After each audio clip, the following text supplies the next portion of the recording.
어렵고 복잡한 뉴스를 쉽게 설명해드리는 친절한 K입니다. 앞서 리포트에서 보신 대로 LA 휴양령 단지 주거 사업과 관련한 JDC와 버자야 그룹 간 5년 분쟁이 사실상 마무리됐습니다.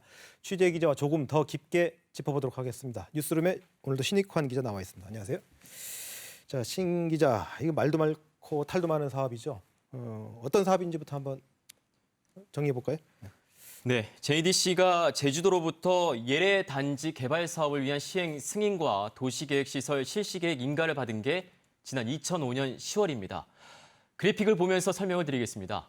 외국인 투자 1호로 유치한 버자야 그룹과 2008년 8월 지분율 각각 19%, 81%인 합작법인 버자야 제주 리조트를 설립했고요. 버자야 제주 리조트가 사업자가 돼 2009년 10월 JDC로부터 전체 개발 사업 용지를 사들였습니다.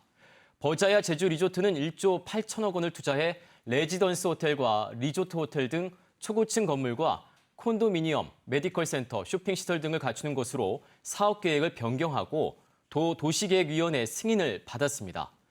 버자야 제주 리조트는 이후 사업 계획을 2차례 더 변경했고요. 예래 단지를 제주 에어 레스트시티로 조성한다며 2013년 3월 첫 삽을 떴습니다. 자, 2005년에 개발 사업 승인을 받았고 2013년에 첫 사업을 떴다. 근데 공사는 왜 중단된 거죠? 네, 2013년 첫 사업을 뜬 예래 단지는 2015년 대법원의 사업 무효 판결로 사업 추진이 중단됐습니다. 이게 발단이 되면서 버자야 그룹과의 이 법적 분쟁으로 이어지게 되는데요. 대법원은 예래 단지 용지로 자신의 땅을 수용당한 강모 씨 등 4명이 JDC와 제주도 지방토지수용위원회를 상대로 낸 토지 수용 재결 처분 취소 청구 소송의 상고심에서 피고 JDC와 도 지방토지수용위의 패소로 판결한 원심을 확정했습니다. 대법원은 도와 JDC가 추진하는 예래단지가 국토계획법이 정한 유원지의 개념, 목적과 다른 시설이며 유원지의 구조, 설치 기준에도 맞지 않는다고 판단했는데요. 관련 법에 따르면 유원지는 광장, 공원, 녹지 등 주민들이 편하게 이용할 수 있는 공간시설인데요. 하지만 예래단지는 숙박시설 투숙객의 배타적 이용을 위한 각종 시설 설치가 주된 사업입니다. 그럼에도 유원지로 지정하는 도시계획시설 사업 실시계획을 인가한 것은 명백한 하자인 만큼 당연 무효라고 판단한 원심이 맞다고 판단을 했습니다. 대법원은 또 이를 토대로 토지 수용을 결정한 재결사항을 무효라고 판단한 원심도 정당하다고 인정했습니다. 또한 행정당국의 예래단지 사회기반시설 조성 인허가 역시 모두 무효 결정이 났습니다. 네, 이게 유원지라는 게 주민들도 이용할 수 있는 공공적 시설이다. 이게 지금 관광진흥법에 나와 있는 개념인데, 네. 근데 왜 이걸 관광개발 사업으로 했을까라고 사람들이 이제 많이 오해하시는 부분이 있는데, 사실 유원지 승인을 받으면 중간중간에 개발 계획 변경하는 게 아주 쉽거든요. 그래서 아마 네. 이런 편법을 이용했던 건데, 사실 대법원이 이 지점을 이제 지목한 거고요. 그렇습니다. 사실 이 문제가 고등법원에서 당시 재판부가 조정을 해라. 그 JDC하고 버자야 측에서 해서 아마 어쩌면 중간에 정리됐을 수도 있었는데, 당시 JDC가 법적으로 가면 우리는 이긴다라고 큰 소리 쳤고, 그렇죠. 결국 대법원 갔는데 결국은 지고 말았습니다. 네. JDC가 책임져야 될 상황이 돼버렸는데, 이 판결 때문에 버자야 그룹이 소송을 제기한 거죠. 네, 그렇습니다. 앞서 말씀드린 판결로 버자야 그룹은 2015년 11월 JDC를 상대로 서울중앙지법에 3,238억 원의 손해배상 소송을 제기하게 됩니다. 또 국외 투자자가 상대국의 법령이나 정책 등으로 피해를 봤을 경우 국제경제기구인 세계은행 산하 국제투자분쟁 해결센터에 제소해 손해배상을 받는 제도인 ISDS 제도도 예고를 했습니다.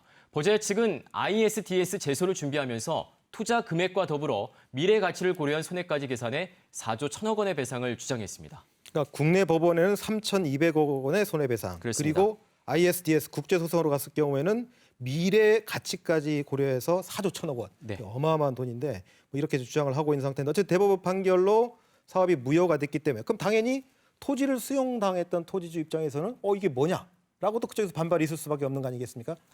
그렇습니다. 그래서 이 예래단지 내 원래 토지 소유주들도 이 땅을 되찾기 위한 소송전에 뛰어들었는데요. 토지주 11명은 법원 화해 공고를 수용했다가 재심 소송을 냈고, 토지가 수용된 43명과 협의 매도자 135명은 소유권 이전 등기 말소 소송을 제기했습니다.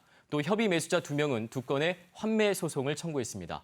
현재까지 소송을 제기한 토지주는 전체 토지주 405명의 절반에 가까운 191명입니다.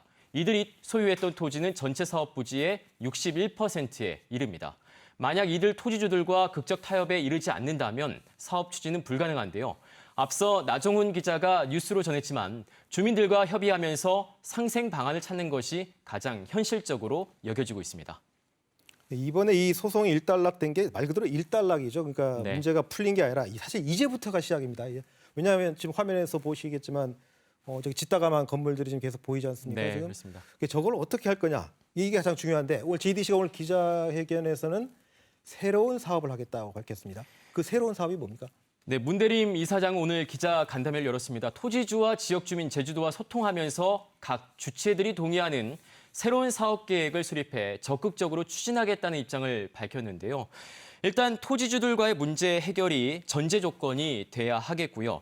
만약 토지주들이 현물 출자를 통한 공동 개발을 바란다면 수용할 수 있다는 게 JDC의 입장입니다. 이 경우 토지주들이 조합을 만들게 되고요. 의견 수렴 등을 통해 개발 방향을 책정하게 됩니다. 토지주들은 조금 추상적이기는 하지만 문화예술 단지로 만들어서 컨텐츠를 담는 방안도 구상을 하고 있습니다. 이 핵심적인 관건은 앞서 말씀드린 주민과의 협의도 문제지만 일단 짓담한 건물도 문제인데요. 콘크리트 흉물로 아름다운 해안에 남겨져 있는 상태이기 때문입니다.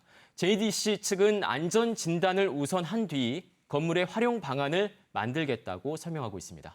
자, 앞으로가 참 중요한 과제인 것 같습니다. 결국 토지주, 제주도, JDC 이 3자가 어떻게 순조롭게 협의를 하느냐가 중요한 관건일 것 같네요. 자, 신 기자 잘 들었습니다.